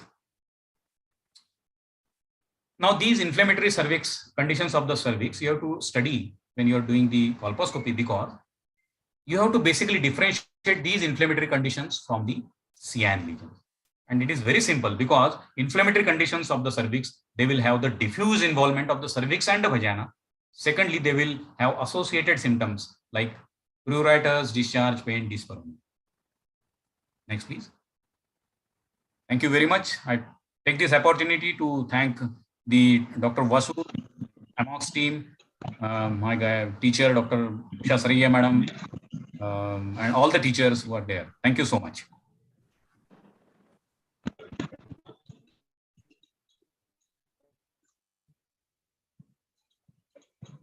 Hello. Hello. Hello, ma'am. Hello, madam. Yes, madam, you are audible. Am I audible? Yes. Yeah. Sandeep Phadke sir is well known in Akola for his work. Today, this presentation he did very nicely and he did justice to the topic. He explained the concept in very depth and he made the concept of colposcopy very easy by his meticulous presentation. Thank you very much, sir, for your well organized and meticulous presentation. And at the outset, I'm also thankful to the AMOX Oncology Committee for giving me this opportunity to chair this session. Thank you very much. Thank you. Thank you very much, Dr. Raghuvanshi, madam. It was a great honor to have you today on this platform. And I think it's my pleasure. Thank you, ma'am. Thank you very much. We can take the question answer sessions at the end of the webinar. Now I think we can move to session 3rd. Session 3 is colposcopic features of cervical intraepithelial neoplasia. And the speaker is Dr. Vasu sir. And the chairperson for this session are Dr. Anjali Deshmukh and Dr. Anupama Putte. Dr. Anjali Deshmukh is a consultant obstetrician and gynecologist at Amravati. She is the director of Asta Hospital. She is the joint secretary in Amravati OBGYN Society at present. And she is known for her expertise in laparoscopic surgeries and vaginal hysterectomies. Welcome, Dr. Anjali Tai. The second chairperson for this session is Dr. Anupama Putte. And Dr. Anupama is a consultant OBGYN specialist at Nagpur. She has a vast experience of 20 years and she has many publications to her credit, and she has contributed many chapters in various textbooks. She's a recipient of many awards and recognized for her work.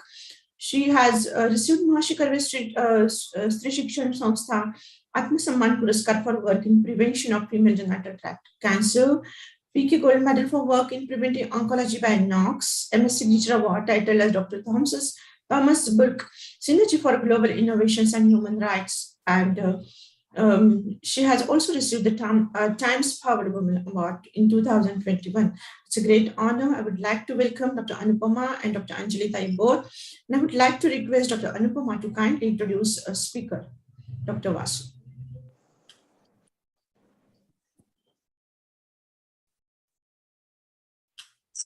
Dr. Anupama.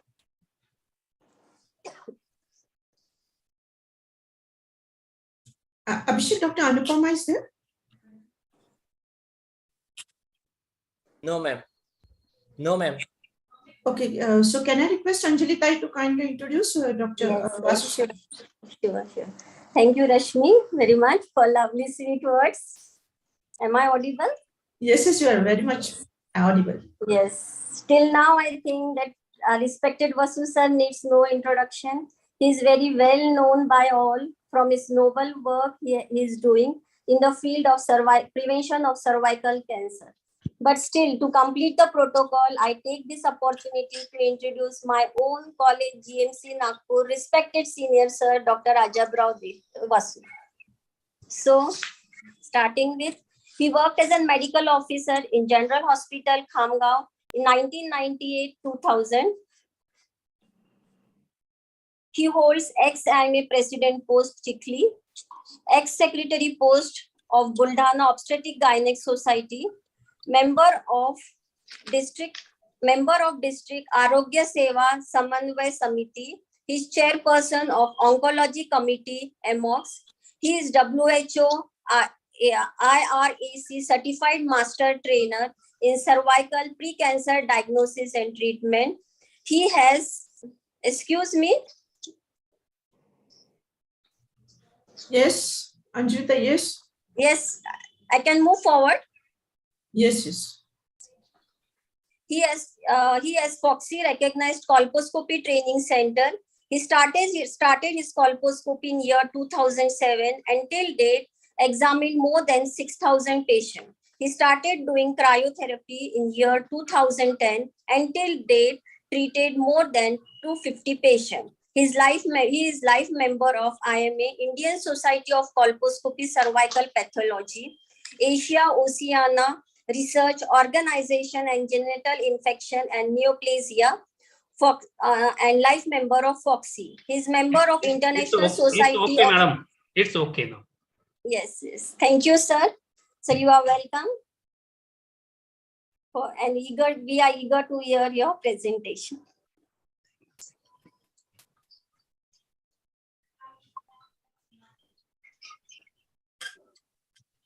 Thank you for having me here. Both the previous speakers have made my job easier. Now I will discuss about colposcopic characteristics for diagnosis of high-grade lesion. Colposcopic features of cervical neoplasia. Next slide. Definition. Invasive squamous cell cervical cancers are preceded by a long phase of pre-invasive disease, collectively referred as a cervical intraepithelial neoplasia. HPV infection is necessary for development of CI. Next. Highlights. HPV infection was detected in 99.7% of 1,000 evaluable cervical cancer biopsy specimens obtained from 22 countries. HPV 16 and 18 are main viral genotypes found in cervical cancer worldwide. HPV infection is believed to start in basal cells and parabasal cells of metaplastic epithelium. Columnar cells allow the virus to assess target cells, that means basal layer cells. Persistent infection with one or more of the oncogenic subtype of HPV is necessary cause for cervical neoplasia. Next. High-grade lesions are true precursors of invasive cancer. Abnormal nuclei in superficial or intermediate cells indicate low-grade CIN, whereas abnormalities in nuclei of parabasal and basal cells indicate high-grade lesion. Final diagnosis of CIN is established by histopathological examination of cervical punch biopsy or lip biopsy. Next.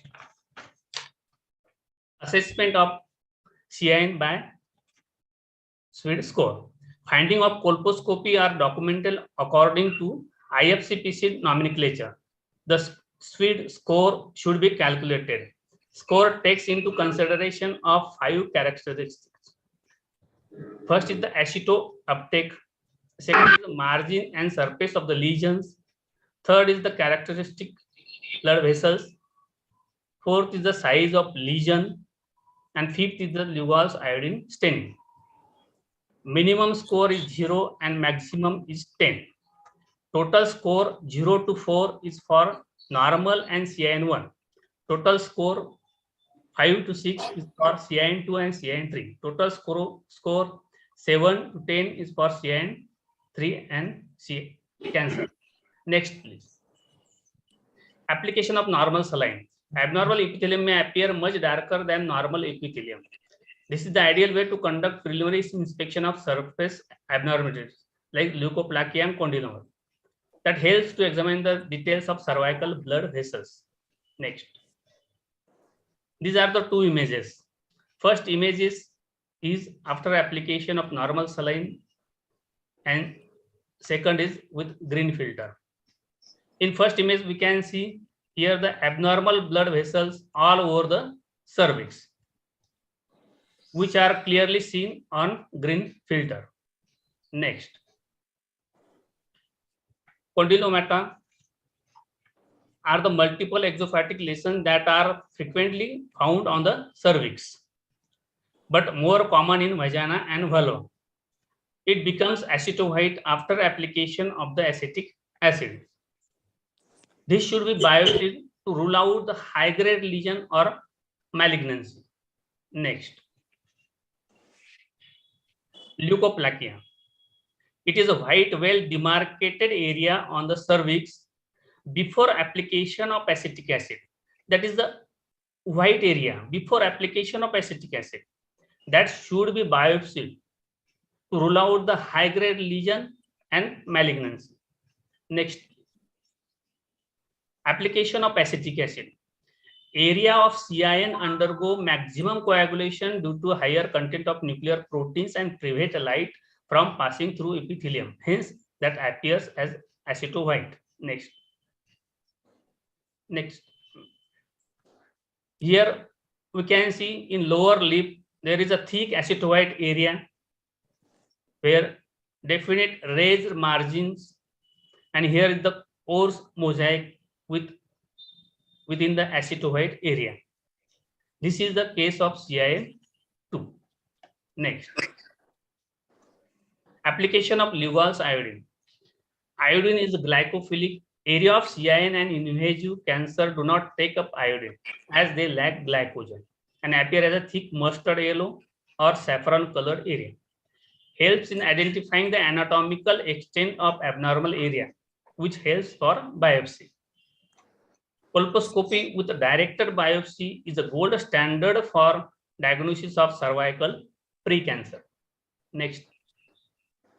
Here we can see whole cervix is acetoid. Here is the dense, thick, opaque acetoid lesion with raised and rolled out margin suggestive of CIN3. After application of Lugol's iodine, that becomes saffron yellow. In this image, this is the anatomical area, abnormal anatomical area. And this black area is the normal. So we should have to take biopsy from this anatomical abnormal area. This is the case of CIN3. Next. Carcinoma in situ and pre-invasive cancer. Next. Carcinoma in situ, that denotes those lesions in which the undifferentiated carcinomatous cells involve the full thickness of epithelium without disruption of basement membrane. Appearance of atypical blood vessels may indicate the first sign of invasion. Next slide. Warning signs for early invasive cancer. Presence of wide abnormal transformation zone, more than 3 quadrants of the cervix. Complex acetoid lesions involving both the lips of cervix. Lesion obliterating the os. Lesions with irregular and exophytic surface counter. Next, thick chalky white lesions with raised and rolled out margins. Atypical blood vessels on cervix. Bleeding on touch, that means peeling effect. Rack sign. Pores mosaic, pores punctations. CIN lesions are almost and always connected with squamocolumnar junction. Biopsy should be taken from the area of lesion with worst features and closest to the squamocolumnar junction. Next. Here in the lower lip, there is a thick, dense acetoid lesion suggestive of high-grade lesion. After application of Lugol's iodine, the lesion appears mustard yellow. That is the histologically CIN3. Lugol's iodine, it is most important here. The Lugol's iodine denotes the anatomical site of abnormal area. In this patient, we should have to take biopsy from here, near to the squamocolumnar junction. Next. Here on the anterior lip, there is a thick, dense acetoid lesion with raised and rolled out margins. That is CIN2 and 3. After application of acetic acid, that becomes yellow. That is iodine negative. Here we should have to take biopsy from these areas. In high-grade lesion, the acetowhiteness appears quickly and remains for more than 2 to 3 minutes. But in other immature metaplasia and infection, the acetowhiteness appears early and vanishes within 30 to 60 minutes. So we should have to give the time for observation. How much time the acetohyte area and how dense that lesion is. Next slide. Here, the coarse punctation. Whole area is acetohyte, and these are the coarse punctation. Coarse punctation and mosaics are formed by a typical vessel of larger caliber and with larger intercapillary distance that mostly present in high-grade lesion. Next. Here we can see whole cervix is acetohyte. Here is the coarse mosaics. Here is the dense acetohyte area near to the squamocolumnar junction. This is the squamocolumnar junction. Near to the squamocolumnar junction, here is the dense acetohyte area. This is the whole acetohyte area. But here we can identify the margin, separate margin of dense acetohyte area, that is called inner border sign. This is a case of CIN 3. Next. This is a coarse mosaic and abnormal vessels. Here we can see clearly the coarse mosaic and abnormal vessels all over cervix. Next, please. Next. Here whole cervix is acetohyte. Near to the squamocolumnar junction, there is an elevated and thick acetohyte area near to the squamocolumnar junction that indicates the high-grade lesion, that is called Ridge sign. Next. Here whole cervix is becoming acetohyte. Note the irregular surface counter with mountain and valley appearance with atypical blood vessels in dense acetohyte area. Appearance after application of Lugol's iodine that becoming yellow.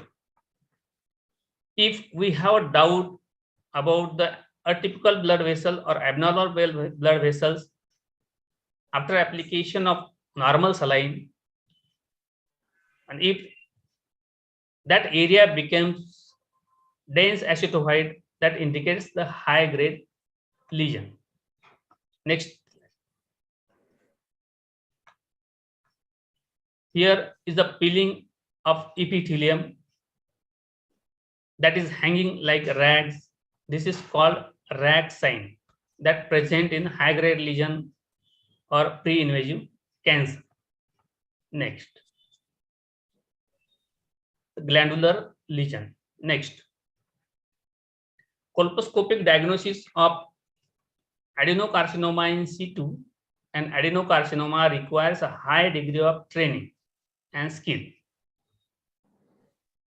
Some signs of glandular lesions: stark acetone whiteness of the individual or fused villi in columnar epithelium, multiple cup crypt opening in a dense acetohyte area may indicate glandular lesion. Lesions in columnar epithelium containing branch-like or root-like blood vessels suggest glandular lesion. Next. Elevated lesions with irregular acetohyte surface overlying the columnar epithelium may associated with glandular lesion. Irregular acetohyte surface overlying the columnar epithelium, that is associated with glandular lesion. Next. Here, after application of acetic acid, this is the squamocolumnar junction, and this is the normal crypt. There is no any dense acetohyte area. This is a normal crypt opening. Next. Here in this case, there is a dense acetohyte area, and this is a crypt opening with dense acetohyte rim.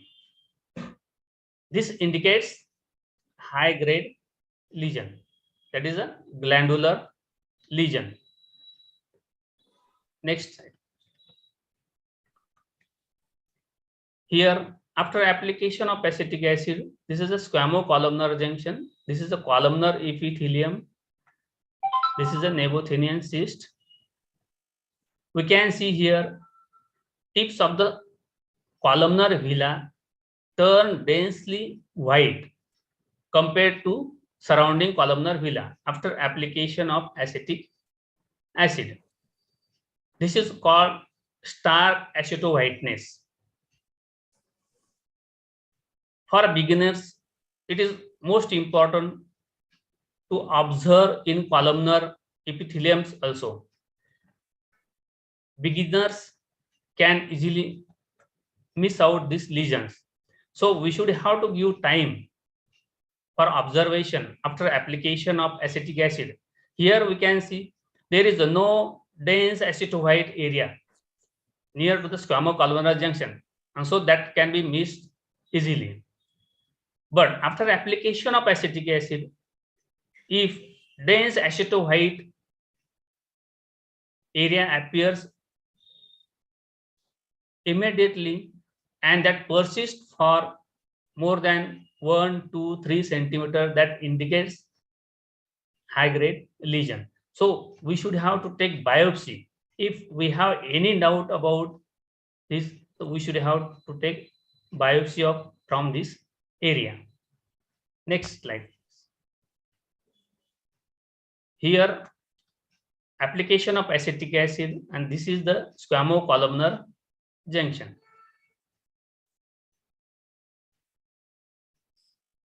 This is the case of adenocarcinoma in situ. Here we can see lesions with irregular acetowhite area. This is the columnar epithelium. This is a metaplastic squamous epithelium.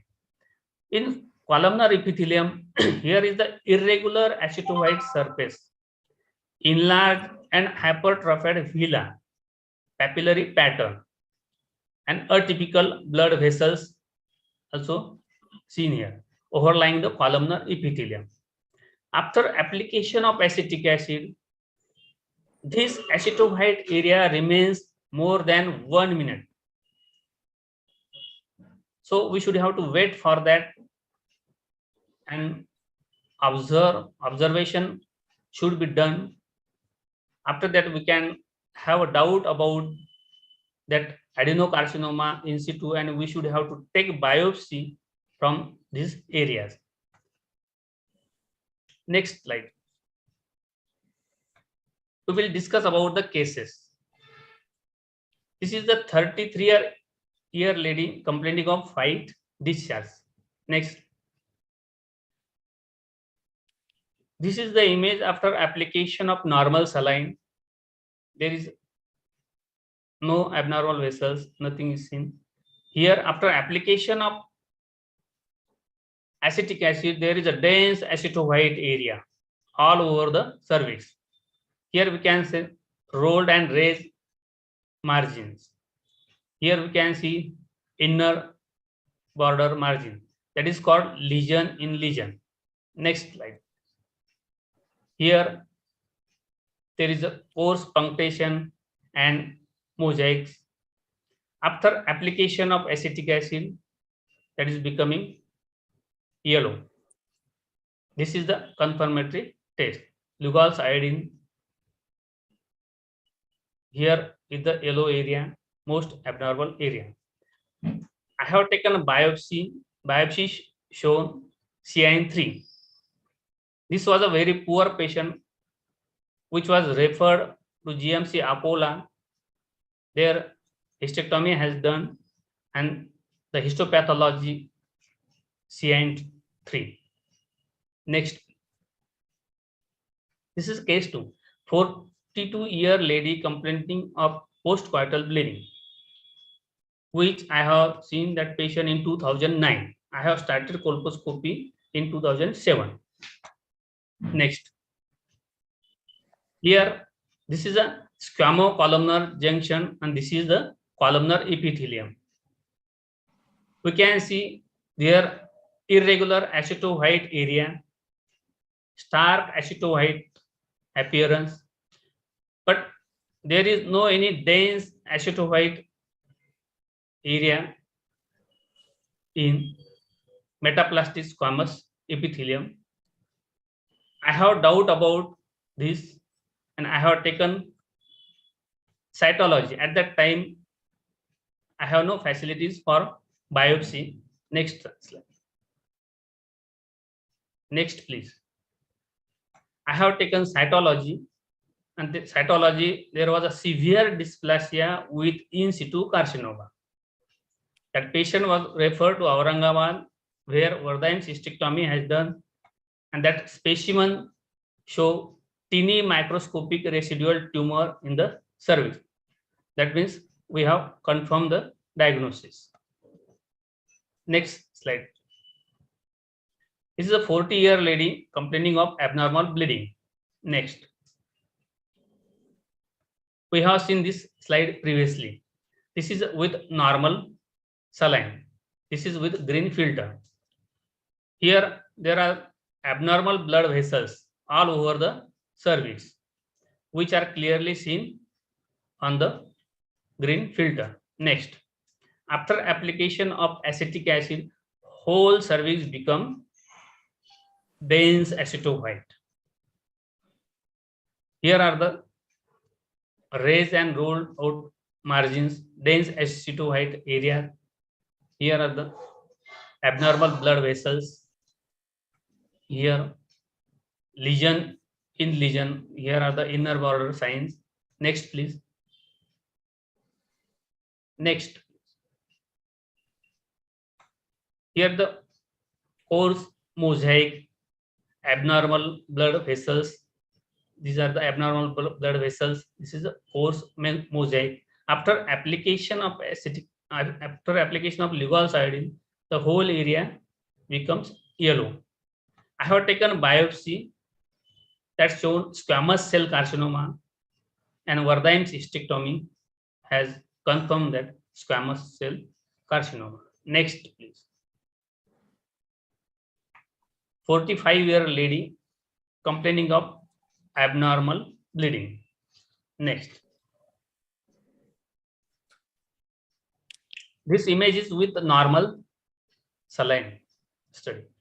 This is after application of acetic acid test. Here we can see the squamo-columnar junction very well.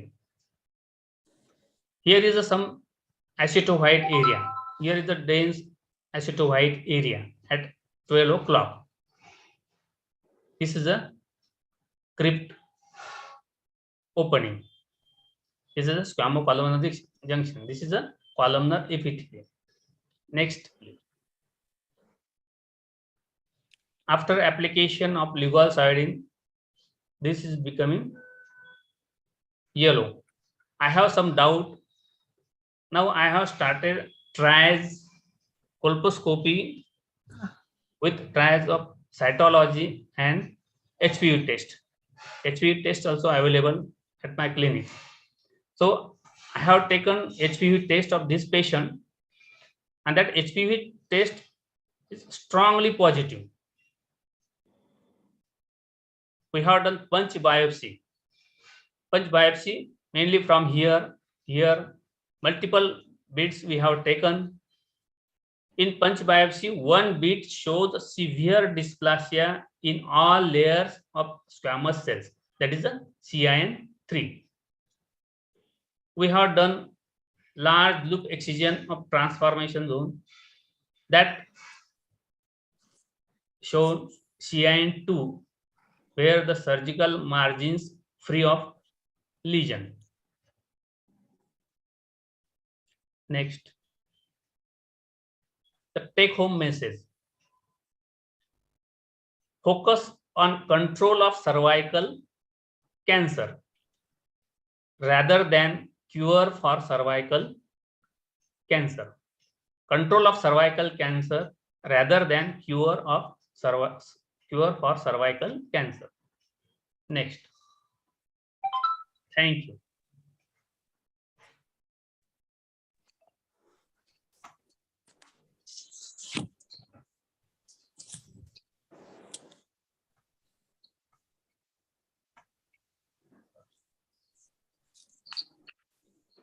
Thank you, sir. Anjali, your remarks, please. Yes, thank you, sir, for your excellent slides and case presentation. Slides were very informative and they will surely help us in diagnosis and treating the patient. Thank you once again. And thank you, MOX committee, for giving me an opportunity to share this excellent session. Thank you. Thank you. It was an excellent presentation, Vasu sir and Phadke sir. Slides are very good and we learned a lot. And Rashmi madam, you have taken the program very nicely. Thanks a lot. Thanks a lot, all of you. Thank you, Anagha ma'am. It was really very wonderful to have all of you here on this platform. Thank you.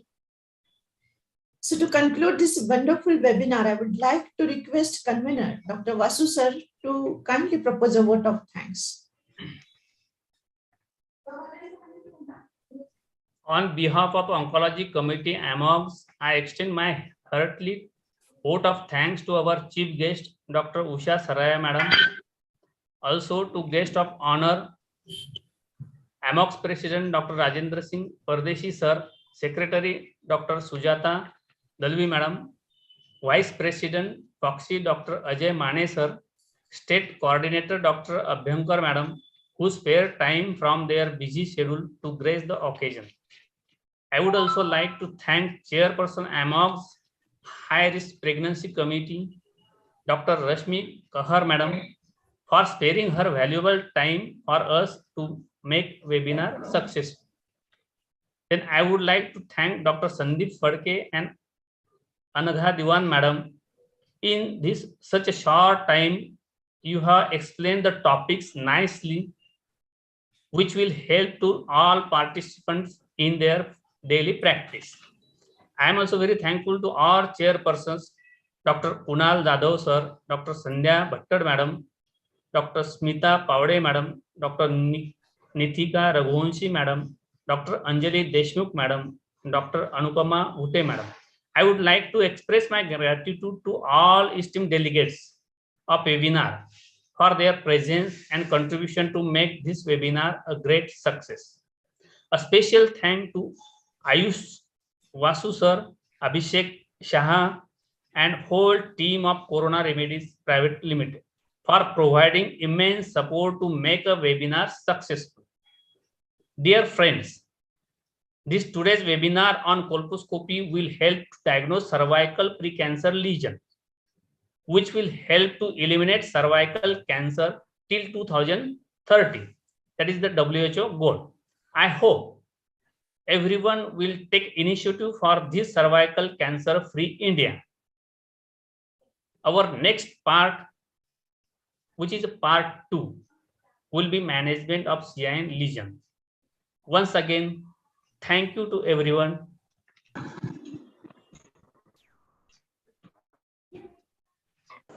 Thank you very much and very good evening and have a very great time. See you soon. Bye-bye. Goodbye. Good night. Thank you. Good night. Good night. Thank you, sir. Thank you, sir. Bye, Nitika madam, Raghuvanshi madam, Smita, Anjutai. Bye. Goodbye. Bye. Bye. Anagha. Thank you. Phadke sir.